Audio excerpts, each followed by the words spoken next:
Hello दोस्तों, एक बार फिर से आप सभी का आपके अपने YouTube चैनल पर स्वागत है। आज के इस लेक्चर में हम बात करने वाले हैं BSc first year first semester chemistry के पहले पेपर फंडामेंटल ऑफ केमिस्ट्री के पहले chapter molecular polarity and weak chemical forces के पहले टॉपिक के बारे में। यानी कि हम पढ़ने वाले हैं रेजोनेंस एंड रेजोनेंस एनर्जी के बारे में कि रेजोनेंस क्या होता है, रेजोनेंस एनर्जी किसे कहते हैं। तो इस लेक्चर में हम सबसे पहले ये समझेंगे कि रेजोनेंस का क्या कॉन्सेप्ट है, उसके बाद हम ये समझेंगे कि रेजोनेंस का डिफिनीशन क्या है, उसके बाद हम आगे बढ़ते हुए ये समझेंगे कि रेजोनेंस एनर्जी क्या होता है, और उसके बाद हम समझेंगे कि नेसेसरी कंडीशन फॉर रेजोनेंस क्या होता है। यानी कि कोई भी रेजोनेंस हो रहा है किसी भी कंपाउंड में तो उसके लिए कौन कौन से ऐसे जरूरी कंडीशन है जो जरूर होने चाहिए उस कंपाउंड में। अगर आप सब इस चैनल पर पहली बार आए हैं और ऐसे ही ढेर सारे वीडियोस देखना चाहते हैं तो नीचे दिए हुए रेड बटन पर क्लिक करके सब्सक्राइब कीजिए और बेल आइकन को ऑल पर सेलेक्ट कीजिए, जिससे हमारे अगले वीडियोस के नोटिफिकेशन आपके पास सबसे पहले पहुंचे। तो बिना देरी किए आइए चलते हैं अपने व्हाइट बोर्ड पर। मेरा नाम है ऋषभ सिंह, आइए चलिए कुछ पढ़ लेते हैं। तो चैनल को तो सब्सक्राइब कर ही लिए होंगे, तो अब शांति पूर्वक कॉपी और पेन लेकर बैठ जाइए। अगर आप लोगों को नोट्स चाहिए तो आप हमारे टेलीग्राम ग्रुप से ज्वाइन कर लीजिए, लिंक आपको डिस्क्रिप्शन में मिल जाएगा। वहां पर हम हिंदी और इंग्लिश दोनों ही तरह के नोट्स को प्रोवाइड करते हैं। वैसे तो रेजोनेंस एंड रेजोनेंस एनर्जी पर हम एक लेक्चर ऑलरेडी बना चुके हैं। यहाँ तक कि हम यह भी कह सकते हैं कि हमने पहले chapter molecular polarity and weak chemical forces का जो पहला चैप्टर है फंडामेंटल ऑफ केमिस्ट्री का, इसको हम पहले ही कवर कर चुके हैं, पूरा पढ़ा चुके हैं। लेकिन आप सबके प्यार की वजह से ही हम जब ये व्हाइट बोर्ड लेकर आए कल, तो आज हम इस पर एक लेक्चर और बनाना चाहते हैं। जैसा कि हम एक लेक्चर ऑलरेडी इस पर बना चुके हैं व्हाइट बोर्ड पर, तो एक लेक्चर और बना रहे हैं। तो अभी मुझे पता नहीं है कि मैं इस पर कैसे लिख पाऊंगा, कैसा नहीं लिख पाऊंगा, अच्छा लिखूंगा, खराब लिखूंगा, तो थोड़ा एडजस्ट करने की कोशिश कीजिए। तो चलो ध्यान से देखो रेजोनेंस क्या होता है। देखो, रेजोनेंस को समझने से पहले मैं कुछ चीजें बता देना चाहता हूं। देखो, जब ऑर्गेनिक केमिस्ट्री हम पढ़ते हैं तो उसमें हमें 3-4 चीजों के बॉन्ड के बारे में नॉलेज होना चाहिए। जैसे कि एक होता है कार्बन एटम, ठीक है। कार्बन एटम एक ऐसा एटम है जिससे ही किसी भी ऑर्गेनिक कंपाउंड का क्लासिफिकेशन किया गया। कार्बन की वजह से ही हम ऑर्गेनिक केमिस्ट्री को अलग पढ़ते हैं। तो कार्बन यानी कि जिसे हम रिप्रेजेंट करते हैं सी से, इसका जो बॉन्ड होता है सबसे अधिक यह बॉन्ड बनाता है, वह 4 बॉन्ड बनाता है, ठीक है। और एक होता है नाइट्रोजन, नाइट्रोजन से परिचित है, यह बनाता है 3 बॉन्ड। और ऐसे ही आता है ऑक्सीजन, ऑक्सीजन जो बनाता है वह बनाता है 2 बॉन्ड, ठीक है। और एक आता है हाइड्रोजन जो बनाता है 1 बॉन्ड, ठीक है। यानी कि एक एस, ये सभी जो एटम्स हैं इनके हम बॉन्ड बनाने की प्रकृति के बारे में बात कर रहे हैं कि यानी कि जो कार्बन है वह 4 बॉन्ड बनाता है, नाइट्रोजन जो है वह 3 बॉन्ड बनाता है, ऑक्सीजन जो है वह 2 बॉन्ड बनाता है और हाइड्रोजन जो है वह 1 बॉन्ड बनाता है। अगर कोई भी आपके पास ऑर्गेनिक कंपाउंड दे दिया गया है और उसमें पूछ रहा है कि उसके बॉन्ड बनाने के तरीके से ही बताइए कि वह एटॉमिक स्ट्रक्चर जो है, वह जो मॉलिक्यूलर स्ट्रक्चर है वह सही है या गलत है, इसके बारे में समझना है तो आप केवल और केवल इनके बॉन्ड्स को गिन लीजिए कि कि कार्बन जो है वह कितने बॉन्ड बनाया है उस मॉलिक्यूल में। तो ध्यान से देखिएगा, तो अगर 4 बॉन्ड बना रहा है तो मतलब कार्बन वहां पर सही है, यानी कि वह मॉलिक्यूल सही है। ये तो बेसिक था जो हमारे ऑर्गेनिक केमिस्ट्री में पढ़ा जाता है। अब हम चलो बात करते हैं अपने रेजोनेंस पर कि रेजोनेंस क्या होता है। तो जरा ध्यान से देखना, रेजोनेंस ये हम आज पहला लेक्चर है, इस पर इंट्रोडक्शन है आप सबके लिए। तो इसमें थोड़ा सा हम समय ले रहे हैं जिसकी वजह से ऐसा हो रहा है, ठीक है। हम कुछ बेसिक चीजें बताना चाहते हैं जिससे हम रेजोनेंस पर जाए तो आपको सब कुछ समझ में आ जाए। तो चलो ध्यान से देखो कि रेजोनेंस क्या होता है। देखो, जब कोई भी मॉलिक्यूल लिखा जाता है, जब कोई भी मॉलिक्यूल का स्ट्रक्चर लिखा जाता है तो उस मॉलिक्यूल के स्ट्रक्चर से बहुत सारे ज्ञान मिलते हैं। जैसे कि अगर एग्जांपल के तौर पर समझना चाहें तो एक होता है HCl मॉलिक्यूल, ठीक है। HCl मॉलिक्यूल का जो यह मॉलिक्यूलर स्ट्रक्चर है, इससे हम इसके फिजिकल और केमिकल दोनों ही प्रॉपर्टीज को निकाल सकते हैं। क्या हमने कहा, ध्यान से सुनना मेरी बात को, जो हाइड्रो HCl है इसमें हम इसके मॉलिक्यूलर स्ट्रक्चर से हम इसके फिजिकल और केमिकल प्रॉपर्टीज को निकाल सकते हैं। ठीक है, तो ये एक ही मॉलिक्यूल है, एक ही मॉलिक्यूल का एक ही स्ट्रक्चर है, तो इससे हम निकाल दिए। लेकिन ऐसे भी मॉलिक्यूल मिलते हैं जिसके एक स्ट्रक्चर से हम उसके फिजिकल और केमिकल प्रॉपर्टीज को नहीं निकाल पाते। यानी कि उस फिजिकल और केमिकल प्रॉपर्टी मतलब क्या, उसके सभी गुण, जो भी हमारे पास कोई भी मॉलिक्यूल है, कोई भी कंपाउंड है, उसके सभी गुण जिस स्ट्रक्चर से आप निकाल सकते हैं वही उसका एक परफेक्ट स्ट्रक्चर होता है। ठीक है, तो इसमें हम एक ही स्ट्रक्चर से निकाल सकते हैं। लेकिन कुछ ऐसे भी मॉलिक्यूल होते हैं जिनके एक स्ट्रक्चर से हम उनके सभी गुण को नहीं निकाल सकते। अगर एग्जाम्पल के तौर पर समझना चाहें तो एक होता है बेंजीन, बेंजीन का होता है C6H6, और ऐसे ही होता है NO2, ऐसे ही होता है CO2। ये सभी जो मॉलिक्यूल्स हैं, ये सभी मॉलिक्यूल अपने रेजोनेंस स्ट्रक्चर के बारे में बात कर रहे हैं। ठीक है, तो ये सभी मॉलिक्यूल एक ही स्ट्रक्चर से सभी गुण नहीं दिखा पाते। ठीक है, जैसे कि अगर एग्जांपल के तौर पर समझना चाहें, बेंजीन हम ले रहे हैं। ठीक है, बेंजीन को अब जरा ध्यान से देखना। अगर हम बेंजीन ले रहे तो इसका जो स्ट्रक्चर होता है वह कुछ ऐसे बनता है। ठीक है, ये है हमारे पास बेंजीन का स्ट्रक्चर। इसमें C6H6 होता है, यानी कि एक होता है कार्बन, ऐसे यहां पर समझ लो CH CH CH CH CH और यहां पर होता है CH। अब ये कार्बन इस कार्बन से एक बॉन्ड बनाते हुए यहां से एक बॉन्ड, यहां से एक बॉन्ड, और यहां से एक बॉन्ड, यहां से एक बॉन्ड, और यहां से एक बॉन्ड। ठीक है, देखो ये स्ट्रक्चर कुछ ऐसे ही दिख रहा है। लेकिन हमने क्या बताया है अभी कि कार्बन जो होता है वह 4 बॉन्ड बनाता है। तो 4 बॉन्ड गिनो, 1 बॉन्ड, 2 बॉन्ड, 3 बॉन्ड। लेकिन अभी 1 बॉन्ड बचा है, तो इस बॉन्ड को बनाने के लिए हम ऐसा भी कर सकते हैं कि इस कार्बन से इस कार्बन को जोड़ दें। अब देखो इस कार्बन के पास भी 4 बॉन्ड हो गया, कैसे, 1 2 3 4।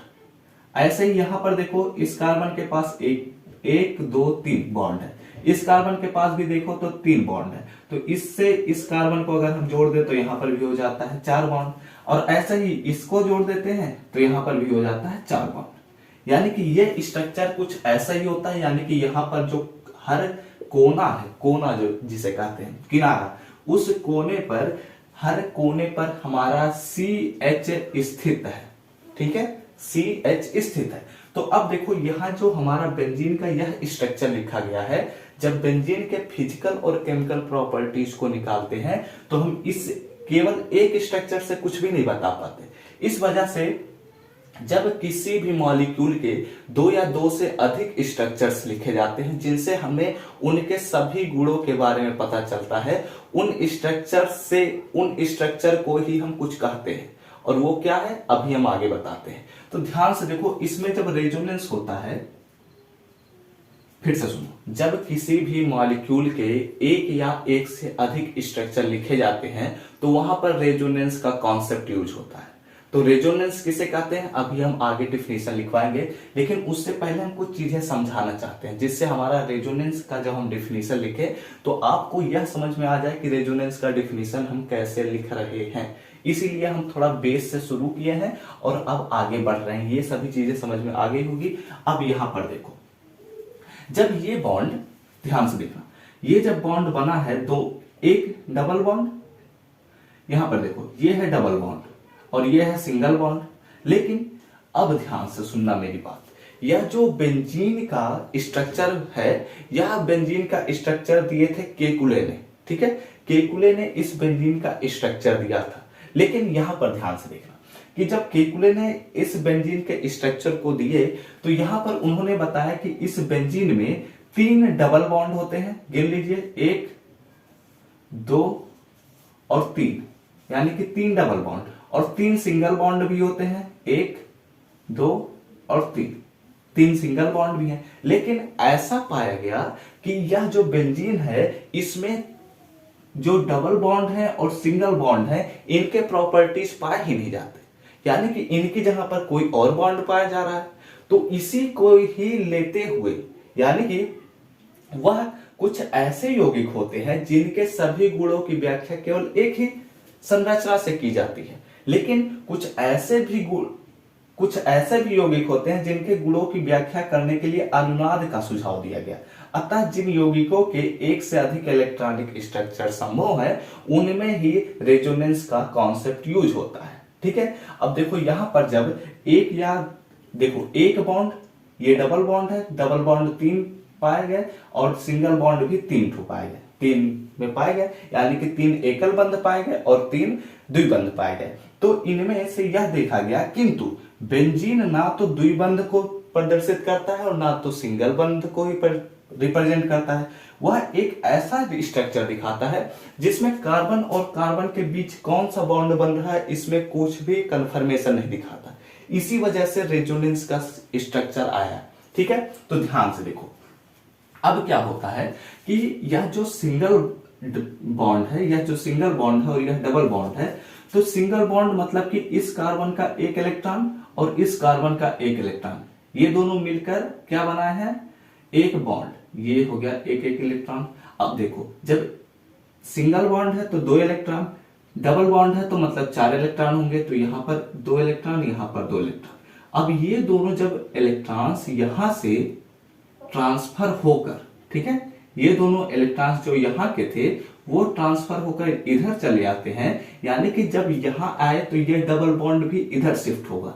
तो यानी कि यहां से एक स्ट्रक्चर ऐसे बन सकता है कि ऐसे बनेगा कि यानी कि यहां का जो डबल बॉन्ड है वो यहां चला आया। ठीक है, तो अब जब यह डबल बॉन्ड अपने दोनों इलेक्ट्रॉन्स लेते हुए यहां पर चला आया तो इस वजह से इस कार्बन के पास कितने बॉन्ड बन चुके, इस कार्बन के पास देख लो, गिन लो, एक बॉन्ड पहले से ही है, 2 बॉन्ड और 3 बॉन्ड, और यह जो बॉन्ड है वो यहां आया तो इस वजह से यहां पर एक बॉन्ड बन गया और यहां पर बॉन्ड खत्म हो गया। ठीक है, तो जब यह बॉन्ड यहां पर चला आया तो इस कार्बन के पास तो 4 बॉन्ड बन चुके, लेकिन इस कार्बन के पास देखो तो 1 बॉन्ड, 2 बॉन्ड, 3 बॉन्ड और 4 बॉन्ड बन रहे। तो ये जो यहां पर देखो 4 बॉन्ड ये बन रहे, लेकिन यह हाइड्रोजन जो है वह 5वां बॉन्ड बना रहा है। तो लेकिन हमने समझाया कि कार्बन केवल 4 ही बॉन्ड बनाते हैं, इस वजह से यहां पर यह जो डबल बॉन्ड था वो टूट जाता है। ठीक है, और जब यह डबल बॉन्ड टूट जाता है तो यह डबल बॉन्ड यहां से शिफ्ट होकर यहां शिफ्ट हो जाता है इन दोनों कार्बन के बीच, यानी कि यहां का जो डबल बॉन्ड था वो इधर शिफ्ट हो जाता है और ये इलेक्ट्रॉन शिफ्ट होते हैं। जब इलेक्ट्रॉन्स शिफ्ट होते हैं तभी डबल बॉन्ड बनता है, यानी कि जब इलेक्ट्रॉन्स शिफ्ट होते हैं तभी बॉन्ड बनता है। तो यानी कि ये जो यहां पर दोनों इलेक्ट्रॉन्स थे वो शिफ्ट होकर यहां पर चले जाते हैं। अब देखो इस कार्बन के पास 2 बॉन्ड, 4 बॉन्ड और ये एक 5वां बॉन्ड है, तो इन की वजह से यह भी अपना जो डबल बॉन्ड है, ये वाला डबल बॉन्ड, वो भी शिफ्ट कर देता है इधर, और इस तरीके से यहां पर एक नया स्ट्रक्चर बन जाता है जो कुछ ऐसे दिखने लगता है। ठीक है, बात समझ में आ गई। तो ये हो गया हमारे पास बेंजीन का दूसरा स्ट्रक्चर। अब हम बात करते हैं अपने तीसरे स्ट्रक्चर पर। तो तीसरा स्ट्रक्चर कुछ ऐसे बनता है कि यहां पर जो अभी हमने समझाया ना कि जो बॉन्ड्स हैं वो शिफ्ट हो रहे हैं, जो बॉन्ड्स हैं वो क्या हो रहे हैं, शिफ्ट हो रहे हैं, एक कार्बन से दूसरे कार्बन पर जा रहे हैं, दूसरे कार्बन से तीसरे कार्बन पर जा रहे हैं। यानी कि यहां पर हमने क्या समझाया कि जो बॉन्ड है वो इधर उधर से जब विचरण कर रहे हैं दूसरे कार्बन के पास, तो यानी कि यहां पर जो इलेक्ट्रॉन्स है वो शिफ्ट हो रहे हैं। लेकिन एक बात हमेशा ध्यान रखना कि जो कार्बन यहां पर, अगर इस कार्बन को हम C1 नाम दे रहे और इस कार्बन को हम C2 नाम दे रहे, तो ये सभी के सभी कार्बन जो हैं वो अपनी ही जगह पर रहेंगे, केवल और केवल उनके इलेक्ट्रॉन्स शिफ्ट होते हैं, उनके बॉन्ड्स अलग अलग तरीके से बदलते रहते हैं, लेकिन उनके मॉलिक्यूल, उनके एटम वहीं पर ही रहते हैं, उनमें कोई बदलाव नहीं होता। ठीक है, तो यहां पर बात समझ में आ गई, ये हो गया। अब देखो हम तीसरे प्रकार का कैसा स्ट्रक्चर लिख सकते हैं। अभी देखो यह जो डबल बॉन्ड था वो मैंने, यहां जो डबल बॉन्ड था वो यहां मैंने शिफ्ट किया, तो यहां का डबल बॉन्ड मिट गया और ये यहां पर चलाया, और यहां का डबल बॉन्ड इधर चलाया तो यहां पर डबल बॉन्ड बन गया।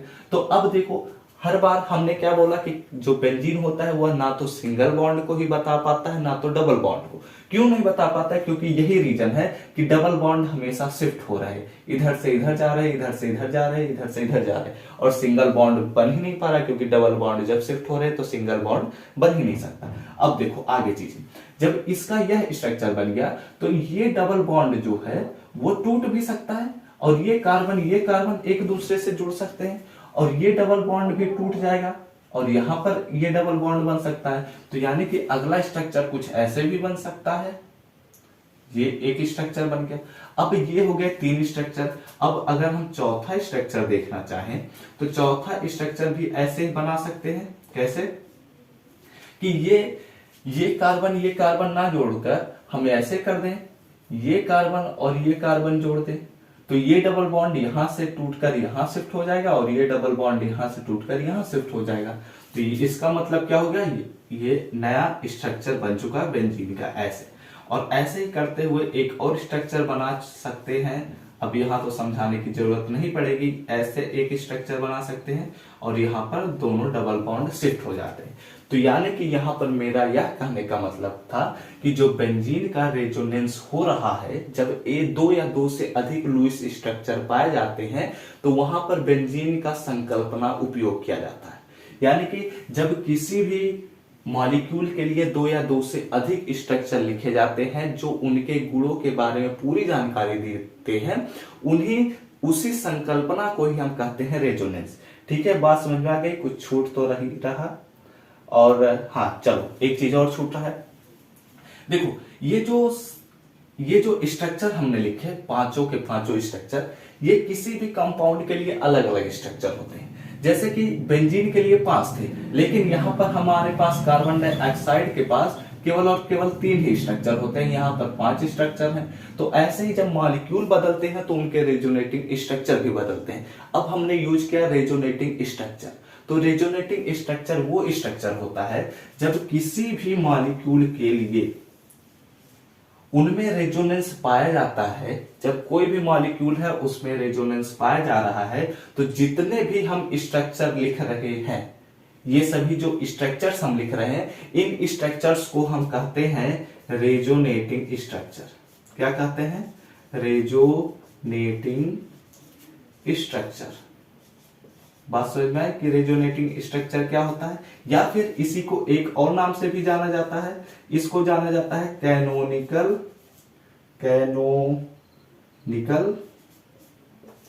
स्ट्रक्चर, या फिर कैनोनिकल फॉर्म भी कह सकते हैं, या फिर कैनोनिकल स्ट्रक्चर भी कह सकते हैं। बात समझ में आ गई? तो चलो आगे चीजें समझते हैं। बच गया मोबाइल?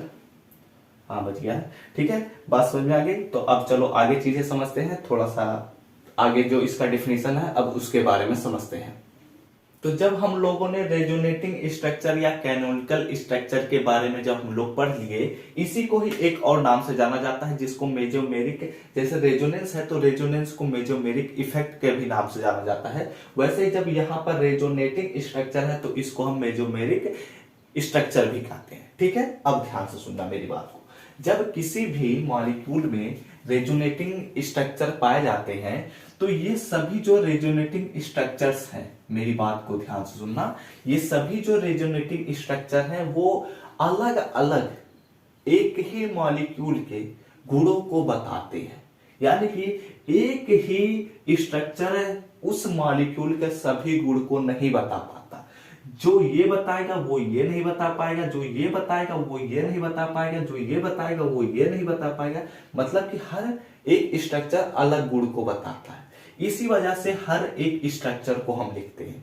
हर कंपाउंड के अगर उसमें रेजोनेंस पाया जा रहा है तो उसमें अलग अलग स्ट्रक्चर्स होते हैं। जैसा कि अभी मैंने समझाया कि बेंजीन में 5 होते हैं, कार्बन डाइऑक्साइड में 3 होते हैं। तो वैसे ही सभी जिसमें भी रेजोनेटिंग स्ट्रक्चर्स पाए जा रहे हैं, जिसमें भी रेजोनेंस पाया जा रहा है, उसमें अलग अलग स्ट्रक्चर्स होते हैं। तो इन्हें सभी स्ट्रक्चर्स के एक हाइब्रिड स्ट्रक्चर को भी डिजाइन किया जाता है। हाइब्रिड स्ट्रक्चर मतलब ये कह सकते हैं, इसको वास्तव में हम कागज पर दिखा ही नहीं सकते। यह एक ऐसा स्ट्रक्चर होता है जिसको हम कागज पर नहीं दिखा सकते, इस वजह से इसको ऐसे बनाते हैं। ठीक है। और यह जो स्ट्रक्चर होता है, माना जाता है ऐसा कि यह जो स्ट्रक्चर होता है, यह स्ट्रक्चर हमारे इस मॉलिक्यूल के, इस कंपाउंड के सभी गुण की व्याख्या करता है। इसी वजह से आप लोग अक्सर देखते होंगे कि बेंजीन को ऐसे लिखा जाता है, ना कि ऐसे। और ऐसे भी लिखा जाता है, ऐसे भी लिखा जाता है, लेकिन कम यूज होता है ये और अधिकांश यूज होता है ये। तो इस जो यह स्ट्रक्चर हम लिखे हैं, इसको हम कहते हैं रेजोनेंस हाइब्रिड स्ट्रक्चर। क्या कहते हैं? Resonance hybrid structure. ठीक है, बात समझ में आ गई। तो ये है हमारे पास कि रेजोनेंस का क्या कॉन्सेप्ट था। 20 मिनट तो हमने ले लिया कि रेजोनेंस का क्या कॉन्सेप्ट था ये समझने में, लेकिन अब हम आगे जो पढ़ेंगे उसको जल्दी से पढ़ेंगे, क्योंकि ये जो हमारा कॉन्सेप्ट था ये बहुत जरूरी था। इसी वजह से मैंने इस पे सबसे ज्यादा टाइम दिया समझाने में कि रेजोनेंस क्या होता है, रेजोनेटिंग स्ट्रक्चर क्या होता है, रेजोनेंस हाइब्रिड स्ट्रक्चर क्या होता है। और ये चूंकि है बेंजीन, ठीक है, बेंजीन के बारे में हम बात कर रहे हैं, इसलिए यहां पर आप लोग लिख सकते हैं फिगर लिख लीजिए, फिगर रेजोनेंस इन बेंजीन। क्या कहते हैं? Resonance in benzene. ठीक है, यानी कि जो हमारा बेंजीन कंपाउंड है इसमें हम रेजोनेंस को दिखा रहे हैं, इसलिए ये लिख रहे हैं। ठीक है, तो ये हो गया हमारे पास स्ट्रक्चर। अब हम बात करते हैं इसके डिफिनीशन पर। सोचो, हम पूरा रामायण पढ़ चुके हैं, लेकिन अभी रामायण में सब कुछ नहीं पढ़े। इसका हम केवल अभी एक कॉन्सेप्ट समझे हैं, इसमें जो हमारा डिफिनीशन है उसको अब समझने वाले हैं। ठीक है, तो ये हो गया हमारे पास कॉन्सेप्ट। अब समझते हैं डिफिनीशन। तो इसका चलो डिफिनीशन देखते हैं। देखो डिफिनीशन क्या कहता है, जब किसी मॉलिक्यूल के लिए सेम एनर्जी की दो या दो से अधिक लुईस स्ट्रक्चर लिखी जाती है, यानी कि ये जो स्ट्रक्चर्स हमने लिखा है ये स्ट्रक्चर्स हमारे लुईस स्ट्रक्चर कहलाते हैं। और इनकी जो एनर्जी होती है वो क्या होते हैं? सेम एनर्जी के होते हैं। यहां पर नंबरिंग कर लो कि 1 2 3, और ये हो गया हमारे पास 4, और ये हो गया हमारे पास 5। यानी कि ये जो स्ट्रक्चर्स हैं, दो या दो से अधिक, जब किसी भी मॉलिक्यूल के लिए दो या दो से अधिक समान एनर्जी के, मतलब ये जो रेजोनेटिंग स्ट्रक्चर्स हैं इनका जो एनर्जी होती है वो लगभग समान होते हैं या तो समान ही होती है। ठीक है, जब ये समान एनर्जी के दो या दो से अधिक लुईस स्ट्रक्चर लिखी जाती हैं तो रेजोनेंस हाइपोथेसिस यानी कि रेजोनेंस संकल्पना के अनुसार मॉलिक्यूल की वास्तविक स्ट्रक्चर उन सभी स्ट्रक्चर का, मॉलिक्यूल जो हमारे पास, मॉलिक्यूल क्या है? बेंजीन। तो मॉलिक्यूल जो है बेंजीन का जो वास्तविक स्ट्रक्चर है वह रेजोनेंस हाइब्रिड होती है। रेजोनेंस हाइब्रिड मतलब क्या? ये। ठीक है, इन सभी का रेजोनेंस हाइब्रिड होता है। इसी परिघटना को ही हम कहते हैं रेजोनेंस, कि रेजोनेंस क्या होता है। अब इसमें कुछ चीजें हैं, ठीक है, तो ये आप लोग लिख सकते हैं अपने नोट में, और इस फिगर को भी बना सकते हैं, और यहां पर मैंने सब कुछ लिख दिया। ठीक है, resonance hybrid structure of benzene लिख लो यहां पर, ऑफ बेंजीन, क्योंकि यह बेंजीन के बारे में है। तो ये हो गया हमारे पास, ये इतना लिख सकते हैं। ठीक है, अब इतना लिख लीजिए, उसके बाद हम बताते हैं। देखो अब आगे चीजें सुनो, कि जब यहां पर मैंने ये बताया कि ये सभी जो होते हैं वो किसी भी मॉलिक्यूल के लिए उनके गुणों को बताते हैं। ठीक है, तो जो यहां पर एक एक स्ट्रक्चर होता है वो अलग अलग गुण को बताता है, लेकिन जो इस मॉलिक्यूल का पूरा गुण बताता है उसको हम इस स्ट्रक्चर से रिप्रेजेंट करते हैं, और इस स्ट्रक्चर को हम कहते हैं रेजोनेंस हाइब्रिड स्ट्रक्चर। मतलब कि ये सभी एक एक गुण को बताते हैं। मतलब अगर यह मेल्टिंग पॉइंट को बताता है या बॉइलिंग पॉइंट को बताता है, और यह ऊर्ध्वपातन पॉइंट को बता सकता है, मतलब ऐसे कुछ भी कह सकता है, मतलब जो भी बता सकता है, तो इन सभी का जो गुण होगा वो इसमें जरूर पाया जाएगा। ये अलग अलग बताएंगे, लेकिन जो इनका पूरा गुण होगा वो इसमें पाया जाता है। इसी वजह से इसको रेजोनेंस हाइब्रिड स्ट्रक्चर कहते हैं। लेकिन इसको हम कॉपी पे रिप्रेजेंट नहीं कर सकते, नहीं रिप्रेजेंट कर सकते इसको, लेकिन जब इसको हम समझाना चाहते हैं तो इसको कहीं ना कहीं तो रिप्रेजेंट करना होगा, तभी तो कोई समझ पाएगा। इसी वजह से ऐसा रिप्रेजेंट किया जाता है। और एक बात आप सुनो, जब भी किसी भी मॉलिक्यूल के जितने भी स्ट्रक्चर्स होते हैं, ध्यान से सुनना मेरी बात को, किसी भी मॉलिक्यूल में जितने भी स्ट्रक्चर होते हैं वो मॉलिक्यूल उतना ही ज्यादा स्टेबल होता है, क्योंकि उसमें उतना ही ज्यादा रेजोनेंस एनर्जी पाया जाता है। उसमें जब रेजोनेंस पाया गया तो वह मॉलिक्यूल का अस्थायित्व बढ़ा देता है। तो अब चलो इन सभी पॉइंट्स पर बात करते हैं।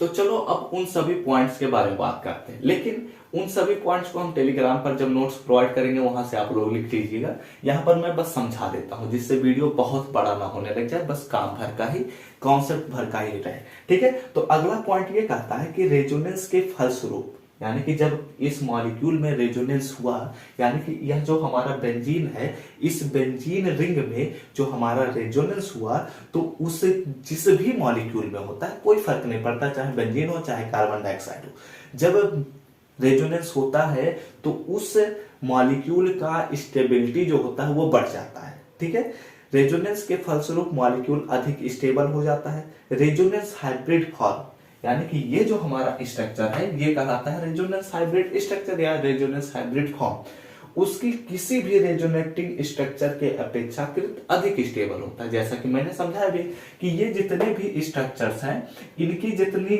एनर्जी होती है वो उससे कम होती है। इसका जो स्ट्रक्चर है, यह जो स्ट्रक्चर है, इसका एनर्जी कम होता है, यानी कि वह ज्यादा स्टेबल होगा इनकी तुलना में। ठीक है, तो यह भी बात समझ में आ गई। अब अगला पॉइंट यह कहता है कि रेजोनेंस के फलस्वरूप मॉलिक्यूल के अस्थायित्व में वृद्धि मॉलिक्यूल की रेजोनेंस एनर्जी कहलाती है। मतलब क्या कहा कि जो हमारा रेजोनेंस हुआ, ठीक है, जब कोई भी मॉलिक्यूल है, जैसे कि अगर एग्जांपल के तौर पर समझना चाहें तो हमने अभी लिया था HCl, तो यह HCl है, इसमें रेजोनेंस नहीं पाया जाता। लेकिन जो बेंजीन है C6H6, इसमें रेजोनेंस पाया जाता है। तो जब इस मॉलिक्यूल में रेजोनेंस पाया गया तो इसकी एनर्जी बढ़ जाती है, यानी कि इसमें जो एनर्जी बदलाव हुआ, रेजोनेंस के फलस्वरूप जो मॉलिक्यूल का अस्थायित्व बढ़ गया, उसमें जो एनर्जी बढ़ गई, उसी एनर्जी को ही हम कहते हैं रेजोनेंस एनर्जी। बात समझ में आ गई। अब अगले पॉइंट पर बात करते हैं। तो देखो, रेजोनेंस को मैंने जो समझाया वही पॉइंट अब बता रहा हूं कि रेजोनेंस को मेसोमेरिक इफेक्ट भी कहते हैं, जो कि मैं पहले ही बता चुका हूं। तो ये हो गया हमारे पास रेजोनेंस। अब हम बात करते हैं रेजोनेंस एनर्जी पर। तो अब हम समझते हैं कि रेजोनेंस एनर्जी क्या होता है। तो जरा ध्यान से देखिएगा, रेजोनेंस एनर्जी क्या है, इसके बारे में बहुत ही बारीकी से समझने की कोशिश कीजिए।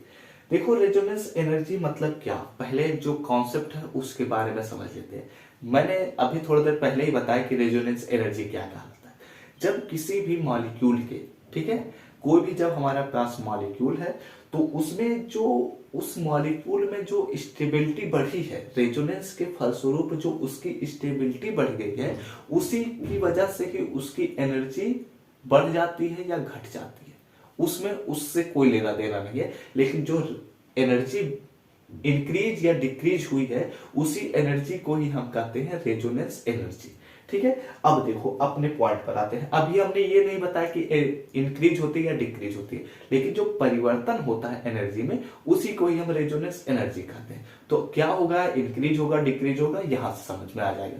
तो ध्यान से देखिए कि किसी भी मॉलिक्यूल के, कोई भी हमारे पास मॉलिक्यूल है, बेंजीन मॉलिक्यूल है, किसी भी मॉलिक्यूल के मैक्सिमम स्टेबल रेजोनेटिंग स्ट्रक्चर, ध्यान से सुनना मेरी बात को, किसी भी मॉलिक्यूल के मैक्सिमम स्टेबल रेजोनेटिंग स्ट्रक्चर, यानी कि यहां से ये देखिए जितने भी रेजोनेटिंग स्ट्रक्चर हैं, इसमें जो सबसे अधिक स्टेबल होगा उसकी एनर्जी तथा उसके रेजोनेंस हाइब्रिड की स्थितिज ऊर्जा, यानी कि जो हमारा रेजोनेंस हाइब्रिड स्ट्रक्चर यहां से मिला है, इसका जो स्थितिज ऊर्जा होगा, इनके ही डिफरेंस को, इनके ही अंतर को हम कहते हैं रेजोनेंस एनर्जी।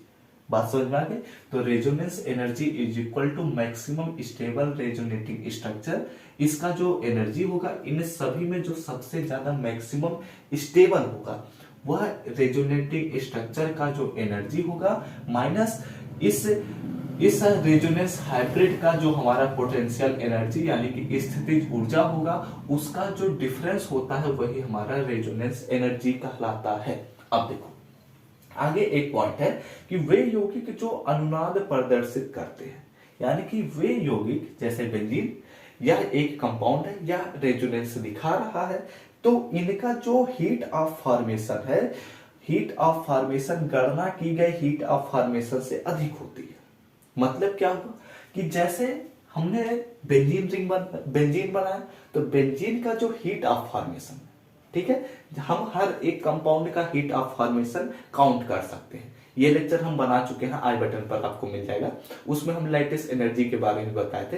तो हीट ऑफ फॉर्मेशन यानी कि जो हमारा बॉर्न हाइबर साइकिल होता है, उससे हम बात कर रहे हैं। तो जो हमारा बेंजीन कंपाउंड बनता है, उसका जो रेजोनेंस एनर्जी होता है, ठीक है, वह उसका जो हीट ऑफ फॉर्मेशन गणना की गई हीट ऑफ फॉर्मेशन से अधिक होता है। जब उसमें बेंजीन हमने बनाया तो उसका हीट ऑफ फॉर्मेशन जब हम काउंट करेंगे तो वो अलग होगा। लेकिन जब उसी बेंजीन में हमारे पास रेजोनेंस पाया गया, तो रेजोनेंस पाने की वजह से उसका जो हमारा रेजोनेंस की वजह से जो उसका एनर्जी बढ़ा है, उसके एनर्जी में जो बदलाव हुआ है, वह रेजोनेंस एनर्जी जब बदलाव हुआ तो वहां पर ही उसके हमारे पास उसमें जो हीट ऑफ फॉर्मेशन है वह जब गणना किया गया, उसको काउंट किया गया, तो उससे अधिक पाया गया, क्योंकि उसमें रेजोनेंस पाया गया, जिसकी वजह से उसकी एनर्जी क्या होती है, बढ़ जाती है। इसी वजह से उसमें अधिक पाया जाता है। ठीक है, तो इसके लिए एक फार्मूला और भी प्रस्तुत किया जाता है, और यही एनर्जी कहलाती है हमारी रेजोनेंस एनर्जी। और इसके लिए एक और फॉर्मेशन लाया, इसके लिए एक और फार्मूला लाया गया। उस फार्मूले को कहते हैं resonance energy is equal to heat of formation practical value of heat of formation minus heat of formation का जो गणना द्वारा प्राप्त मान है उसको भी, यानी कि calculative value of heat of formation जो बॉर्न हाइबर साइकिल से हम निकालते हैं। बॉर्न हाइबर साइकिल हमने पढ़ाया, आई बटन पर आपको मिल जाएगा। तो बॉर्न हाइबर साइकिल से जो बेंजीन बना रहे हैं उसका जो हमारे पास उसका जो एनर्जी मिलेगा, हीट ऑफ फॉर्मेशन का एनर्जी, और जो रेजोनेंस के वजह से जो उसमें प्रायोगिक वैल्यू निकलता है, उसका जो प्रैक्टिकल वैल्यू है, उस वैल्यू के डिफरेंस को भी हम कहते हैं रेजोनेंस एनर्जी। अब देखो ये हो गया रेजोनेंस एनर्जी पर बात। अब आगे चीजें सुनते हैं।